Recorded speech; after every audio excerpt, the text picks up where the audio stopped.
ओम शांति। मीठे बच्चे, बाबा तुम्हें पढ़ा रहे हैं खूबसूरत देवी देवता बनाने के लिए। क्यों पढ़ा रहे हैं? खूबसूरत देवी देवता बनाने के लिए। खूबसूरती का आधार भी पवित्रता है। अब खूबसूरत बनना है तो उसका मूल फाउंडेशन, नींव क्या है? क्या बोल दिया बाबा ने? खूबसूरती का आधार भी पवित्रता है। प्रश्न है, रूहानी समा पर जो परवाने फिदा होने वाले हैं, इस रूहानी समा पर, रूह पर जो परवाने, ये समा है, जोत है, फिदा होने वाले, उसकी निशानी क्या होगी? बताइए, क्या होगी निशानी? कौन कौन बताएगा? नहीं, बाबा क्या कहता है सुनो। फिदा होने वाले 3 तरह के बच्चे हैं। समा जो है, जैसी है, उसे यथार्थ रूप से जानते हैं और उसे याद करते हैं, वो समा पर फिदा होते हैं। समा जो है और जैसी।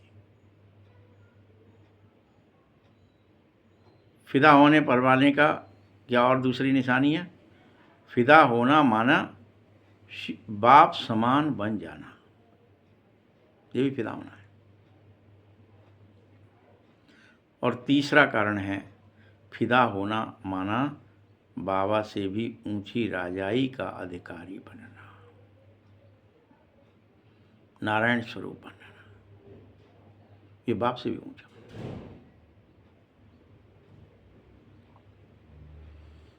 गीत है महफिल में जल उठी समा। ओम शांति। मीठे मीठे रूहानी बच्चों ने यह गीत की लाइन सुनी। ये कौन किसे समझा रहा है? ये रूहानी बाप समझा रहा है, क्योंकि बाप है वह समा तो है, समा भी तो है। ये भूलो मत, ये मत सोचो कि वो बाप है सिर्फ, वह समा भी है।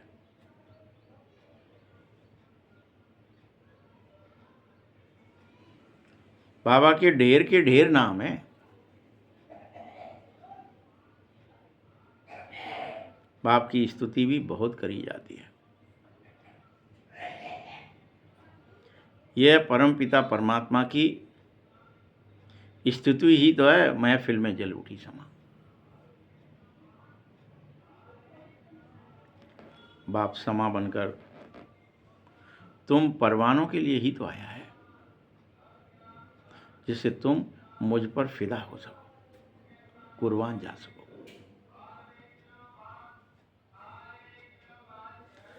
परवाने जब समा को देखते हैं, परवाने जब समा को देखते हैं तो उस पर फिदा होने को के लिए शरीर छोड़ देते हैं। देखिए ना पतू, इन दिनों तो बरसात का टाइम है तो कैसे ही आप खूब देखो। परवाने अनेक होते हैं और समा एक ही होती है, और वो समा पर प्राण दे देते हैं। उनमें भी खास जब दीपमाला करते हो, बत्तियां बहुत जलती हैं, छोटे छोटे जीव ढेर आ जाते हैं और रात भर टकरा टकरा कर मर जाते हैं। ऐसे ही तुम बच्चे समझो कि अब हमारा वो समारूपी सुप्रीम रूह आ गया है। अब हमें उससे टकरा टकरा के उसकी याद कर करके अपना यह शरीर छोड़ देना है। समझो बात को।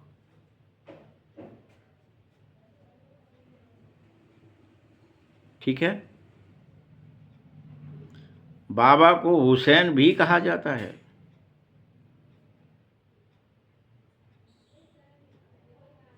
वह बहुत ही खूबसूरत है। उसके पीछे क्या कारण है बताओ? बाबा क्यों खूबसूरत है?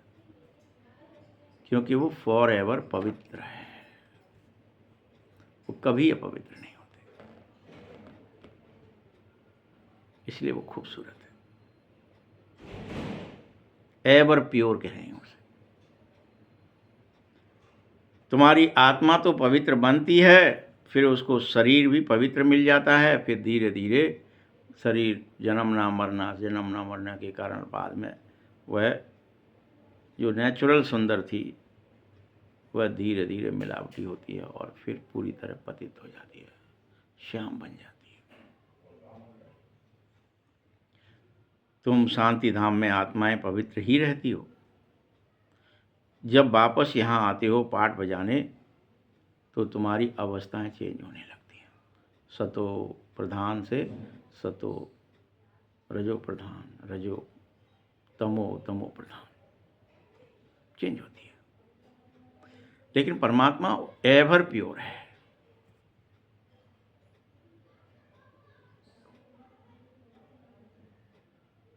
तुम सुंदर से श्याम अर्थात इम्प्योर बन जाते हो, अपवित्र बन जाते हो, काले बन जाते हो।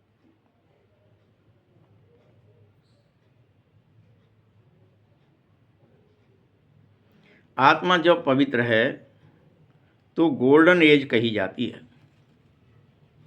उसको और नाम क्या दिया बाबा ने पवित्र आत्माओं को? तब तुम कैसे हो? Golden age. फिर सिल्वर एज, फिर कॉपर एज, फिर आयरन एज। ये तुम्हारी अवस्था है। ब्राह्मण क्षत्रिय वैश्य शूद्र की तरह देवता क्षत्रिय वैश्य शूद्र। ब्राह्मणों का तो वर्णन ही नहीं है।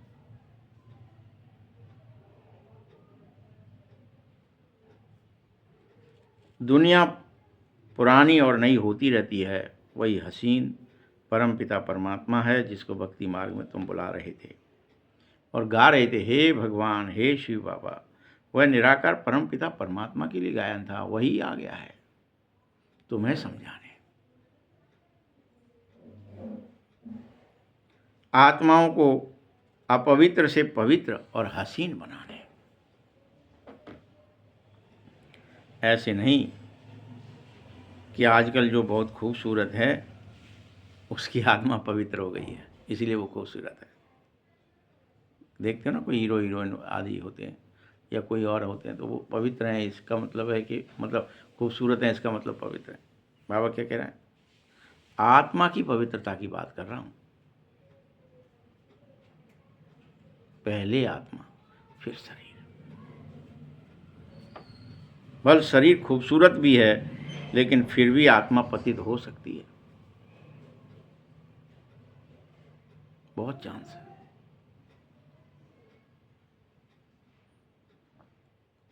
देखो बाबा उदाहरण दे रहा, बिलायत वाले कितने खूबसूरत होते हैं, गोरे चिट्टे रखे रहते हैं, लेकिन फिर भी उनकी आत्मा पतित है। तुम जानो ये लक्ष्मी नारायण सतयुगी खूबसूरत आत्मा और शरीर दोनों हैं और यहाँ है हेल की खूबसूरती, वहाँ है हेवन की खूबसूरती। समझ रहे हो ना? मनुष्य इन बातों को जानना ही नहीं चाहता है। बच्चों को भी समझाता हूँ, ये है ही नरक की खूबसूरती, इसे भूल जाओ। हम अभी स्वर्ग के लिए पुनः नेचुरल सुंदर बन रहे हैं। नेचुरल। और 21 जन्म के लिए ऐसे सुंदर बनेंगे ही बनेंगे। यहाँ की खूबसूरती तो एक जन्म के लिए हो सकती है, लेकिन बाबा आ गया है सारी दुनिया के मनुष्यों को, तो क्या दुनिया को भी खूबसूरत बनाने। अकेले मनुष्यों को नहीं बनाऊंगा। बाबा क्या कह रहा है? सारी संसार की मनुष्यों को ही नहीं, पूरी दुनिया को खूबसूरत बना देता हूँ। सतयुग जब होता है ना, तो सारी की सारी देव और देवियाँ बहुत ही खूबसूरत होते हैं, लेकिन उसकी शर्त है वो कैसे हैं और कब बनते हैं और क्यों बनते हैं। उसकी शर्त यही है, अभी बनने के लिए तुम पढ़ो, बस। बाप को समा भी कहते हैं, परंतु है परम आत्मा।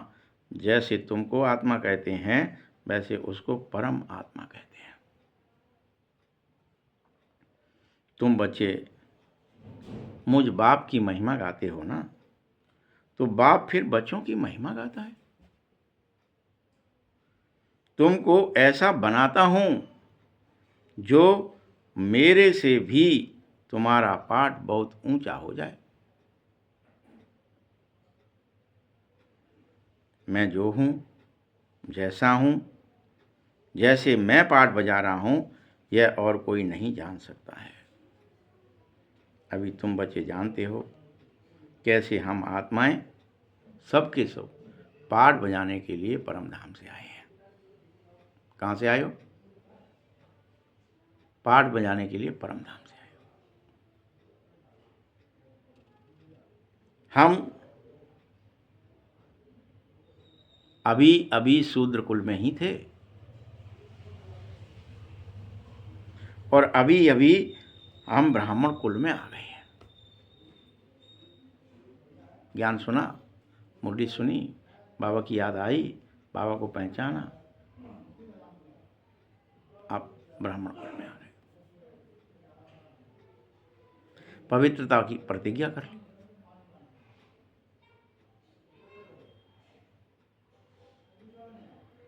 यह भी तुम्हारा ही वर्ण है बच्चे, और कोई धर्म वालों के लिए यह ब्राह्मण वर्ण होता ही नहीं है, और किसी के लिए नहीं होता। और कहीं वर्ण नहीं होते हैं, उनका तो एक ही वर्ण है। जैसे कोई क्रिश्चियन है तो बस क्रिश्चियन ही चला आएगा, बस।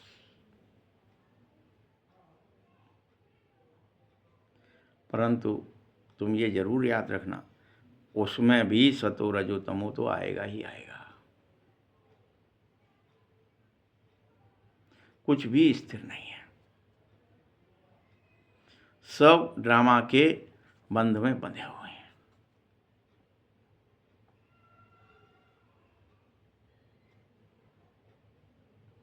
ये सृष्टि चक्र बेहद का बाप बैठ समझा रहा है। जो बाप ज्ञान के सागर हैं, जो बाप पवित्रता के सागर हैं, जो खुद कह रहे हैं, मीठे बच्चों, मैं जन्म और पुनर्जन्म के चक्कर में नहीं आता हूँ। मैं कभी भी पुनर्जन्म नहीं लेता हूँ। बल शिव जयंती भी मनाते हो, परंतु मनुष्यों को ये पता ही नहीं है कि कब आया बाबा। मनाते हैं, सबने कहा भगवान आता है, आपने मना लिया, चलो आज जयंती है, फलाना है।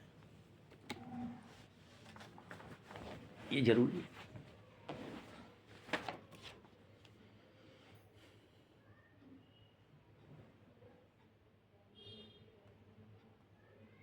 बाप का एक ही आदेश है, मीठे बच्चों,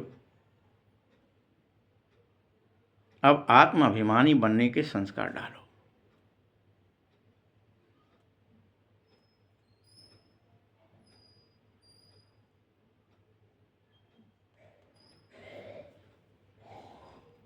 कलयुग के बाद तो सतयुग आता ही है। कलयुग की पूरी आयु हो गई है। मैंने साधारण तन में तुम्हें राजयोग सिखाने के लिए हूबहू कल्प पहले की तरह प्रवेश किया है।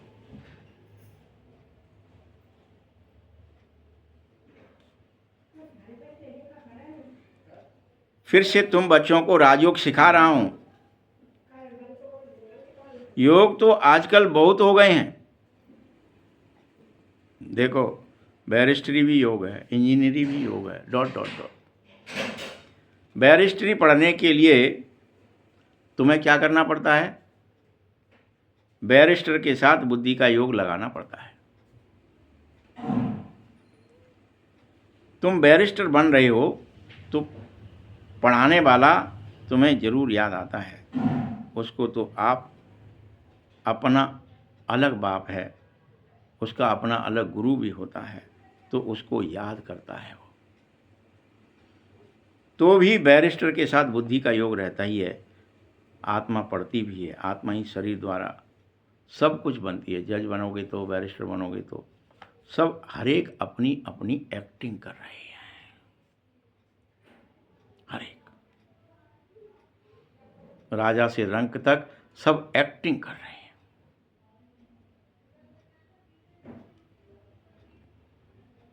अब तुम बच्चे आत्माभिमानी बनने के संस्कार अपने अंदर जरूर डाल लो। बाबा का ये आदेश मान लो, सब के सब। बोलो मानोगे कि नहीं मानोगे? आधा कल्प खूब देह अभिमान में रह लिए।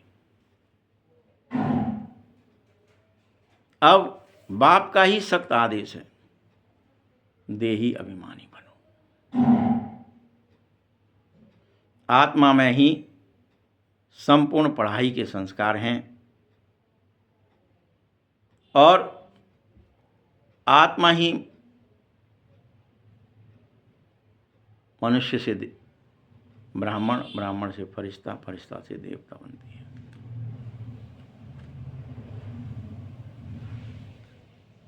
आत्मा ही विश्व का मालिक भी बनती है। पढ़ाने वाला शिव बाबा है, वो परम आत्मा है।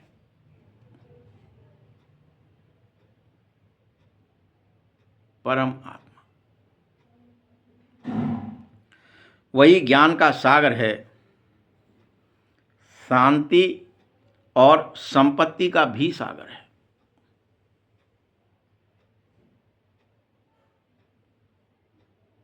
यह भी दिखाते हैं।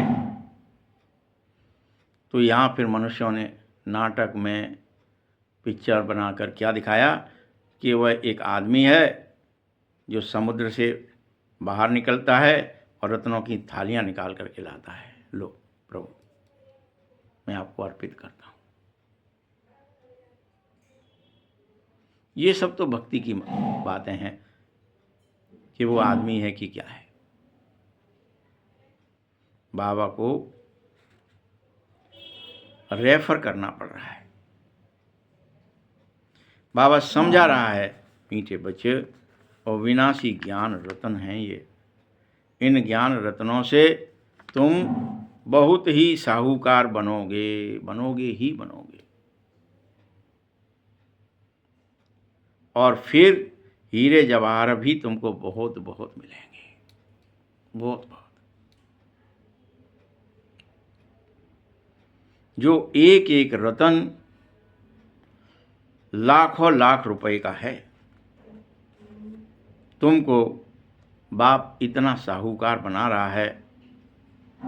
तुम यह जानो, यह भारत ही 22 दुनिया थी, संपूर्ण निर्विकारी दुनिया। ये जानो तुम।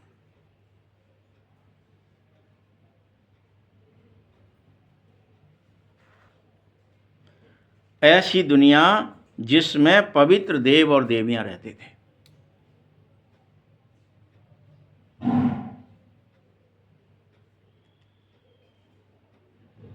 अभी तो सब के सब आत्माएं अपवित्र बन गए हो, सांवरे हो गए हो। हर कोई देह अभिमान से ग्रसित हो गए हो।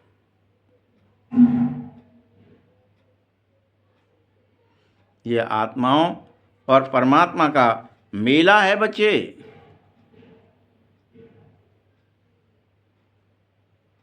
देखो, तुम्हारे इस शरीर में आत्मा है तभी तो वो सुन रही है। वह तब तक ही सुन सकते हैं कान।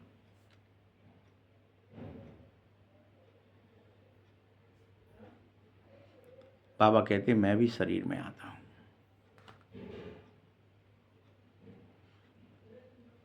पर काया प्रवेश करता हूं तुम्हें ज्ञान सुनाने के लिए। आत्माओं और परमात्मा का घर एक ही है, शांति धाम, परम धाम। वहां कुछ भी चुरपुर नहीं हो सकती है। ये याद रख लेना, चुरपुर नहीं हो सकती है। यहाँ सब चुरपुर हैं। यहाँ तो बाबा आते हैं, बच्चों से मिलते हैं, शरीर सहित मिलते हैं।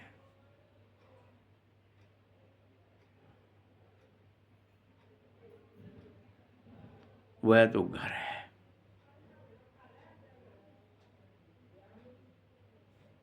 वहां तो सिर्फ और सिर्फ विश्रांति पाओ बस।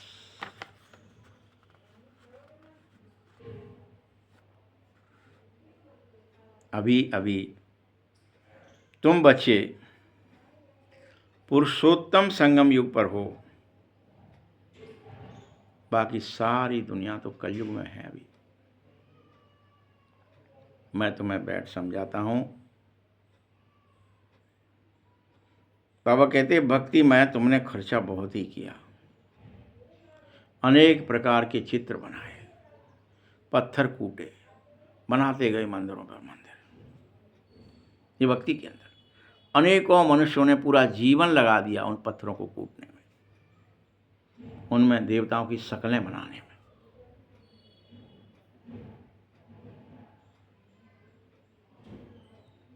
लेकिन इस समय तुम सभी बच्चे सच्चे सच्चे संगम पर बैठकर बड़े बड़े कामों को छोड़ दे और दुनिया को भूल कर बाबा को याद करो। भक्ति में चित्र तो बनाए, मंदिर बनाए, नहीं तो श्री कृष्ण का चित्र घर में भी तो रख सकते, परंतु सस्ते चित्र होते, इसीलिए दूर दूर मंदिरों में जाते हैं और देखते हैं कलयुग में पुजारी बहुत हो गए।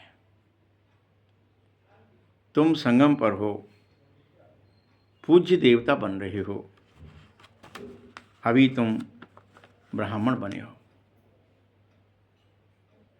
इस समय तुम्हारा यह अंतिम पुरुषार्थ शरीर मोस्ट वैल्यूबल है बच्चे, बहुत ही कीमती।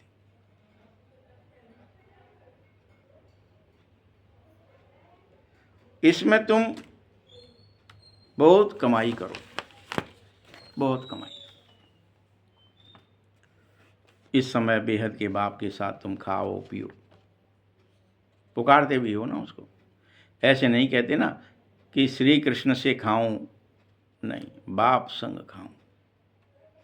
बाप को ही याद करो, तुम ही संग खाऊं, तुम ही संग बैठूं, तुम माता पिता हम बालक तेरे। तुम किसके लिए कहते हो? शिव बाबा से कहते।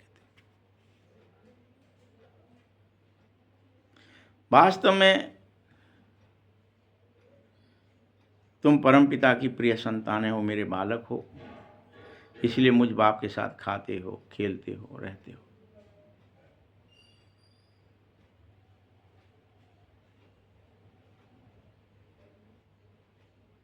कोई भी तुम में से ये नहीं कह सकता कि हम सब कृष्ण के बालक हैं, ऐसे नहीं कहोगे ना। तुम सब आत्माएं परमपिता परमात्मा के बच्चे हो, निराकार के बच्चे, निराकार हो।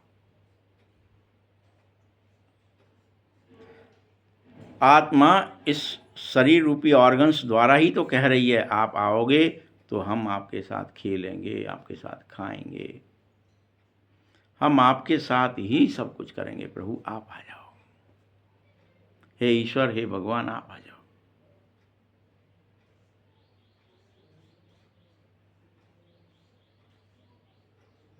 और तुम भी कहते हो बाप दादा। तो जब बाप है, दादा है, नाती है, बेटा है, तो फिर जैसे घर ही हो गया। सारे रिश्ते हैं तो गृहस्थ घर हो गया। बाप और दादा तथा बच्चे।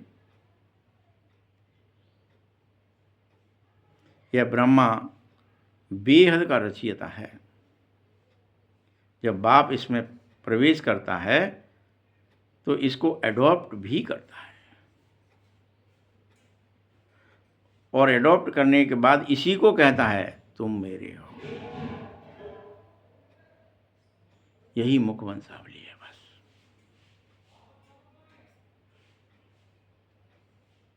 गवा आएंगे तो हम आपके साथ खेलेंगे, खाएंगे, सब कुछ करेंगे। तुम कहते हो बाप दादा, तो जैसे घर हो गया ब्रह्मा का, बेहद का, रचयिता बाप ही है। बाबा तुम्हें एडॉप्ट करता है इसमें प्रवेश करके, जैसे कोई अपनी स्त्री को एडॉप्ट करते हो वैसे ही। स्त्री जन्म तो लेती नहीं, पत्नी बनती, एडॉप्ट कर लेते किसी की करने। वह फिर भी मुख वंशावली ठहरी ना, कहेंगे ना तुम मेरी हो। और स्त्री मुख वंशावली, लेकिन उसकी कोख से कुख वंशावली बच्चे पैदा होते हैं। ये रस्म कहाँ से चली है? इसी ब्रह्मा से। बाबा कहता है मैंने इसको जिस जिस तरह से एडॉप्ट किया, वैसे फिर तुम भी जन्म बाई जन्म अनेक रस्म बना लेते हो, रिवाज बना लेते हो, रीत बना लेते हो, मेरी नकल करने लगते हो।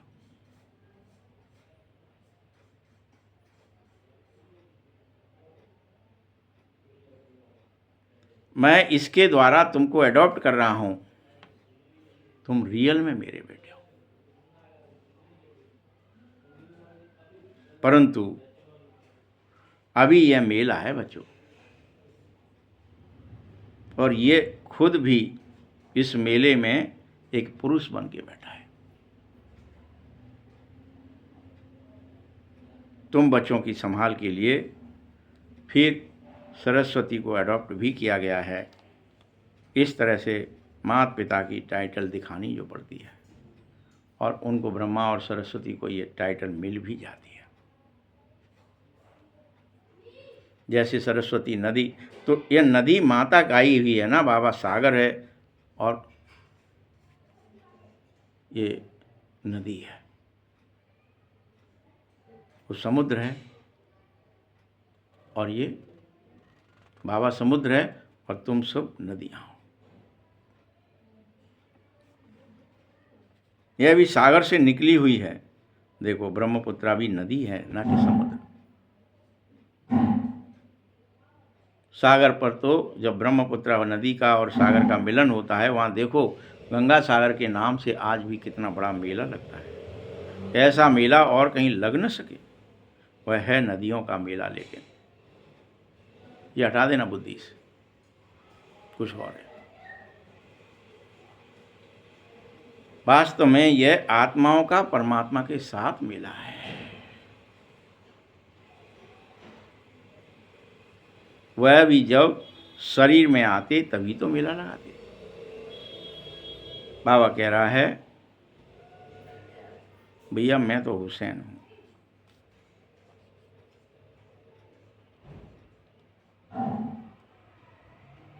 बाबा यह भी कहता है मैं इनमें प्रवेश कल्प कल्प करता हूं। ये भी ड्रामे में नोट है।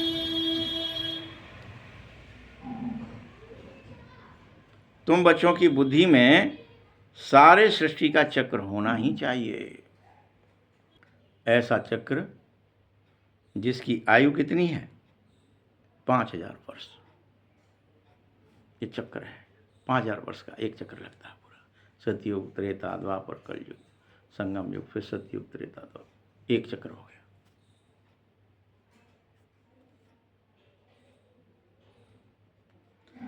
तो 5000 वर्ष का यह चक्र है, और इस बेहद की फिल्म में, फिल्म के अंदर फिल्म बना रहे हैं लोग। ये तो फिल्म ही चल रही है भाई। इस फिल्म के अंदर अनेकों फिल्में बन रही। ये बॉलीवुड, हॉलीवुड, फलाने बुड ढिकाने बुड, कितने।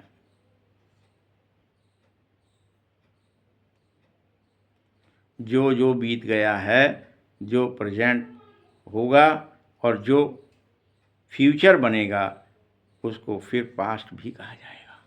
यही काल चक्र है। जो आज फ्यूचर है, कल प्रेजेंट होगा, परसों पास्ट हो जाएगा। जो अभी प्रेजेंट है उससे एक दिन आगे फ्यूचर और एक दिन पीछे पास्ट। पास्ट होने में बस कितना ही समय लगा। नई दुनिया में आए कितना समय हुआ है? मात्र 5000 वर्ष बस। तुम बच्चे अभी हर एक स्वदर्शन चक्रधारी हो, हर एक। बस स्वदर्शन करो, मैं आत्मा हूं, मैं आत्मा हूं, मेरा बाबा परम आत्मा है, परम धाम में रहता। ये स्वचिंतन का चक्कर चलाओ। तुम यह भी समझो कि हम पहले पहले ब्राह्मण होते हैं, फिर देवता बनते हैं। तुम बच्चों को अभी बाप द्वारा सुखधाम और शांतिधाम का वर्षा मिल रहा है।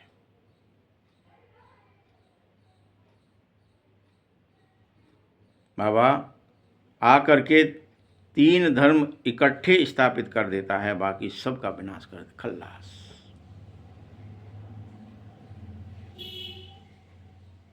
अब तुम्हें घर वापस ले जाने वाला सतगुरु बाप मिल गया है। बुलाते रहे कि हमको सदगति दिन में ले जाओ, हमको सदगति कराओ। बच्चे, शरीर तो खल्लास हो ही जाएगा।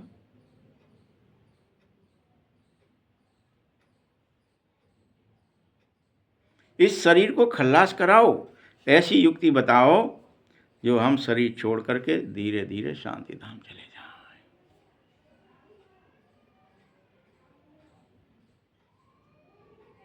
गुरु के पास भी मनुष्य इसीलिए तो जाते हैं, परंतु वह गुरु तो शरीर से छुड़ाकर साथ में ले जा ही नहीं सकता है ना। पतित पावन एक बाप ही है जो तुम्हें छुड़ाता भी है विकारों से और साथ घर ले जाता है। अब वह आ गया है फिर से और आदेश दे रहा है, बच्चे पवित्र जरूर बन जाओ, जरूर बन जाओ।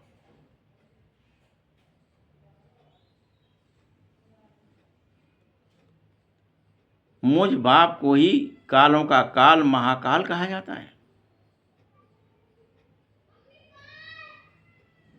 सभी को शरीर छोड़ना ही है, साथ में तो कोई भी नहीं ले जाएगा। मैं ही एकमात्र सुप्रीम गाइड हूं। सभी आत्माओं को घर वापस ले जाने के लिए ही आया हूं।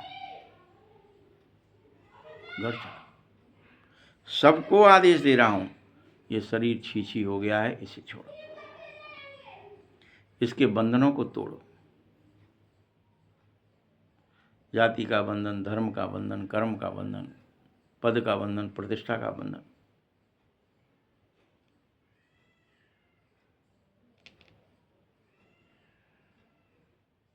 मीठे बच्चों, इसके बंधन से तुम्हें छूटना पड़ेगा। कहीं शरीर छूटे तो बंधन भी छूटे। अभी तुमको यह सब आसुरी बंधनों से छुटकारा पाना है और धीरे धीरे दैवीय संबंधों में जाना है।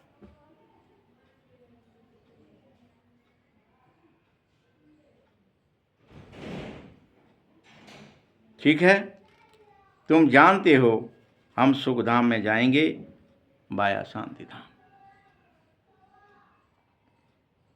फिर दुखधाम में कैसे आ जाते हो, यह भी तुम बच्चे अभी अभी जान पा रहे हो, अभी अभी जान पा रहे हो।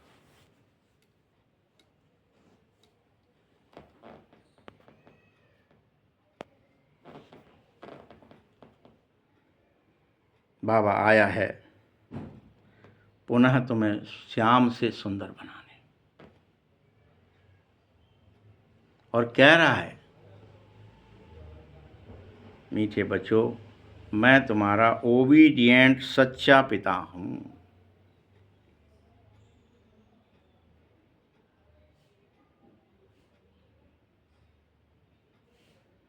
वैसे तो पिता हमेशा ही ओबीडिएंट होता है, तभी तो जिंदगी भर सेवा ही करता है।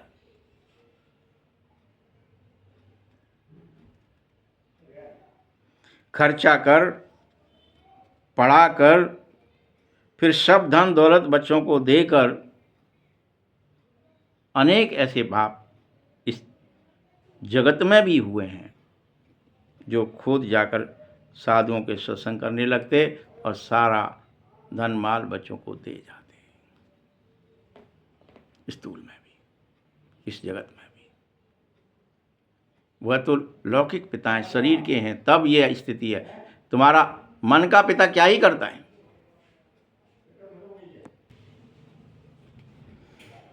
तुम बच्चों को खर्चा कर पढ़ाना, धन दौलत देना, खुद साधु सत्संग में चले जाना और तुम्हारे लिए ये दुआ करना, प्रार्थना करना, अपने से भी मेरा एक एक बच्चा ऊंचा बन जाए।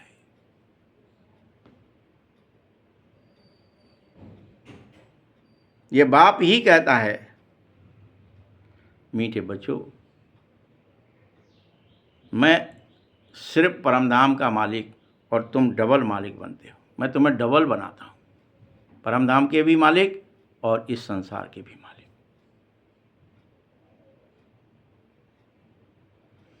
तुम विश्व का भी मालिक हो तो ब्रह्मांड के भी मालिक हो।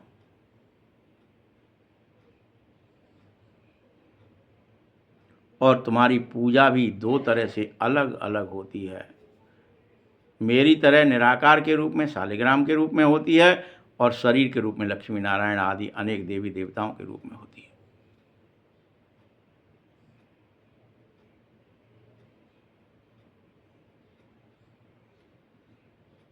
तुम आत्माओं का भी यही हालत है।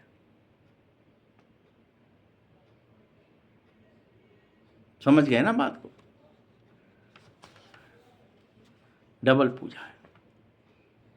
ज्योतिर्लिंग भी जो शालिग्राम के रूप में है, और देवी देवताएं जो स्थूल देह के रूप में भी है। तुम्हारी आत्मा और शरीर दोनों पवित्र होते हैं, इसलिए वहाँ देवी स्वभाव संस्कारों के साथ तुम जन्म लेते हो, देवता कहलाते हो। तो उसके बाद में द्वापर से मंदिर बनते हैं। जब मनुष्य आत्माएं पतित बन जाती हैं तो फिर तुम्हारे मंदिर बनाती हैं, तुम्हारी पूजा करती हैं।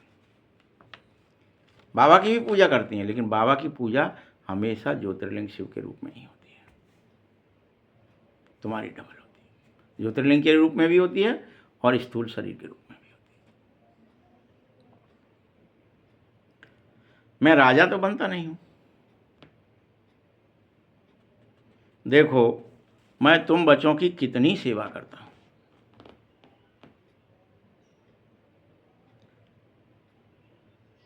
तुम्हें पत्थर से पारस बनाता हूं, पतित से पावन बनाता हूं, तुच्छ से स्वच्छ बनाता हूं, निकृष्ट से सर्वश्रेष्ठ बनाता हूं। फिर ऐसे बाप को तुम भूल क्यों जाते हो? बोलो। हे आत्माओं, तुम अपने को आत्मा समझकर मुझे जरूर याद करो, मुझे कभी मत भूलो। क्योंकि तुम मुझे याद करोगे तो तुम्हारे समस्त विकर्मों का विनाश हो जाएगा। तुम किसके पास आए हो? पहले बाप, फिर दादा, अभी यह पिता, फिर ग्रेट ग्रेट ग्रैंडफादर आदिदेव और एडम, क्योंकि बहुत इसी से सारी बिरादरी आदि निकलेंगी, सारे धर्म निकलेंगे इसी एडम से और इसी आदिदेव से।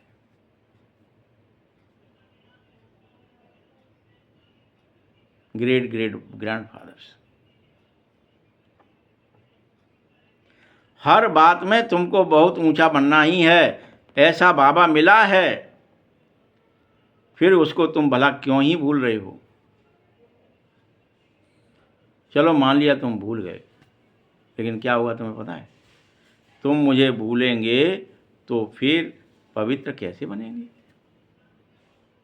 बोलो कैसे बनेंगे?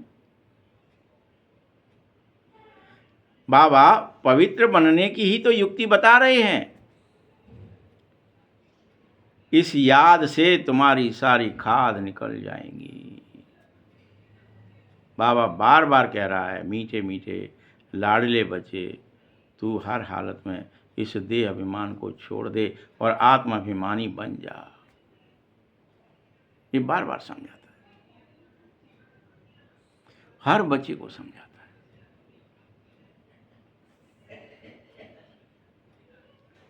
ठीक है, पवित्र बन, क्योंकि काम महाशत्रु है। यह इस एक जन्म मेरी खातिरी तू पवित्र बन जा। लौकिक बाप भी कहते हैं ना, जिस तरह से लौकिक माँ बाप क्या करते हैं, आपको रोकते हैं। कैसे रोकते हैं? क्या कहते हैं? कोई गंदा काम मत करो, कहते हैं ना।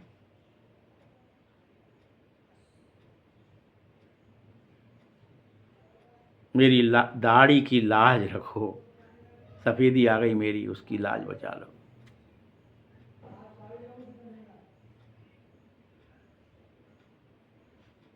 पारलौकिक बाप भी यही कह रहा है तुमसे, मैं पावन बनाने आया हूं, अब तुम काला मुंह मत करो।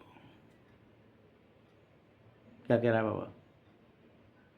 मैं तुम्हें पवित्र बनाने आया हूं और अब तुम काला मुंह मत करो।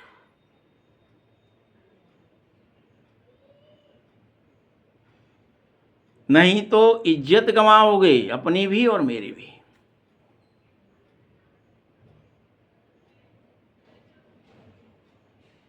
सभी ब्राह्मणों की भी इज्जत चली जाएगी और बाप की भी इज्जत चली जाएगी। इसीलिए अब काला मुंह मत करो, बंद कर दो, विकार बंद कर दो, पवित्र बन जाओ।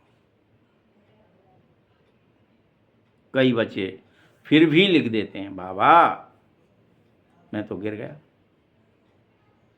मैं तो गिर गई, लिख देते। मैंने तो काला मुंह कर लिया। तब बाबा कहता है, मैं तुमको हसीन अर्थात सुंदर बनाने आया था, फिर तुम काला मुंह क्यों कर रहे हो भाई? बोलो।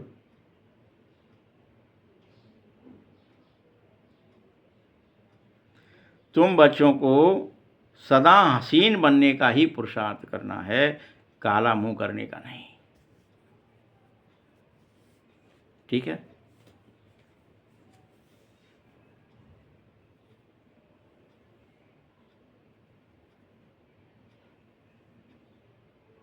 तुम्हें तो सदा ही हसीन बनना है। अच्छा, मीठे मीठे सकीलते बच्चों प्रति माता पिता बाप दादा का याद प्यार और गुड मॉर्निंग। रूहानी बाप की, रूहानी बच्चों को नमस्ते। रूहानी बच्चों की भी बाप दादा को बहुत बहुत याद प्यार और नमस्ते। धारणा के लिए मुख्य सार है, पहला पॉइंट है, यह अंतिम पुरुषार्थी शरीर बहुत ही बेशकीमती है, बहुत ही वैल्यूबल है। यह अंतिम पुरुषार्थी शरीर, और इसमें तुम्हें बहुत सारी कमाई जरूर करनी चाहिए। तुम बच्चे बेहद के बाप के साथ खाओ पियो, बेहद के बाप, और सभी संबंधों की बेहद के बाप के साथ अनुभूति भी करो।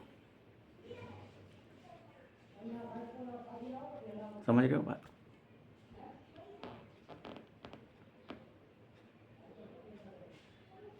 कोई भी ऐसा काम अब मत करना जिससे ब्राह्मण परिवार की और बाप की इज्जत चली जाए।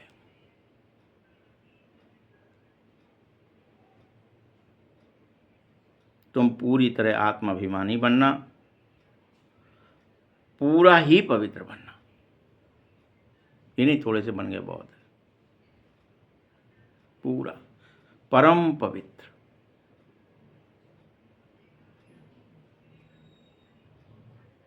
और मुझे याद करके पुरानी सारी खाद निकाल दो अपने अंदर से। जो विकार है, जो इच्छाएं हैं, जो कुछ है अंदर में पुराना, सब विकार, पुरानी खाद बाहर निकाल दो।